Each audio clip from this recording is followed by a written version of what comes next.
Hey, what's up guys? John Chacon here with Chacon Performance Training. I got the movement of the week for you guys.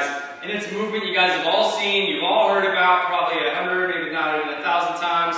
It's called the lunge and its variations. But there's a couple points that I wanted to make on the lunge that are extremely important, especially if you want to utilize the benefits of the lunge without actually getting injured by the lunge. It can be a very helpful tool and movement. In fact, it's a fundamental human movement. We do it all the time when we have to go pick stuff off the ground. It's a modified lunge, and yet we all do it, often do it in a poor mechanics, even when we're just in the gym. Sometimes we're under the gun with time, but like you guys all know about me, quality over quantity. Do the movement right and do it right every time, because your body only has so many duty cycles that it can go through before it shuts down, just like a light switch, guys. So with the lunge, first things first, before you can start to descend into the lunge, bring your shoulder blades back, okay? If you bring your shoulder blades back and you focus on that, you're going to keep your shoulder blades over top of your pelvis. If you have really tight hip flexors, you might have a hard time, no matter how much you bring your shoulder blades back, you might not be able to come back, okay? But that's a whole other thing we need to work on as far as your hips. But if you can, bring that over top. If you're leaning forward, it's going to set yourself up for a poor movement altogether. So, if you need to, I have some of my people even put their arms, extend their arms out in front of them. Bring your shoulder blades back, okay? One of the easiest lunge variations you can do is simply a reverse lunge, because it requires the least amount of deceleration going back into the lunge versus coming forward. You have to stop all the momentum coming forward, okay? Some key things I want you guys to look for. Keeping that front foot flat. You want to look for a 90-degree angle in your front knee.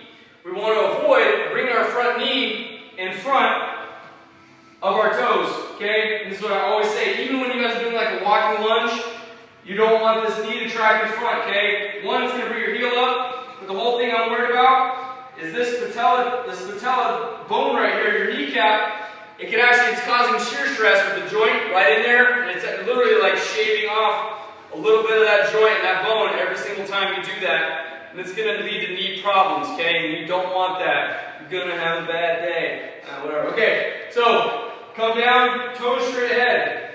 Notice my back toe as well. I'll show you guys from the front. Back toe is straight. It's in line with the front toe. Too often, we see toes bowing out or toes coming in. And that's actually not any kind of problem with your ankle usually or your knee. It's usually a problem coming from up here. If you have really tight adductors, those muscles that move your leg towards the inside or towards the midline of your body, it's going to pull your hip inside. It's going to internally rotate your hip.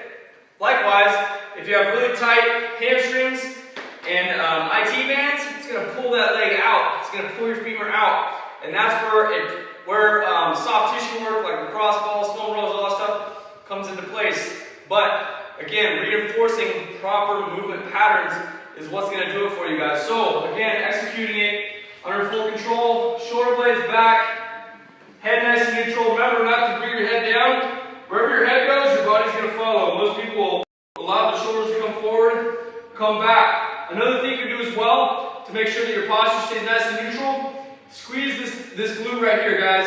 Not only are you going to get actually a better hip flexor stretch as you go into the lunge, but you're going to activate some stabilizers for your lower back so as not to allow it to come forward. If your butt's nice and loose, you're going to be able to cave in a lot easier, okay? Make sure you guys take that into account, those three things. Feet straight ahead, both feet, okay? Make sure that front foot is flat. Make sure that knee doesn't go in front of the toes. Make sure it stays back. You also want to make sure that that knee's not too far back as well, because you're going to lose a lot of stability, and that's going to lead to other problems up the chain, okay? Keep those shoulder blades back the whole time. Squeeze your butt to reinforce that stability in the lower back. You guys are going to have a good day, okay? Use these lunges. We got all kinds of them, and they're a great tool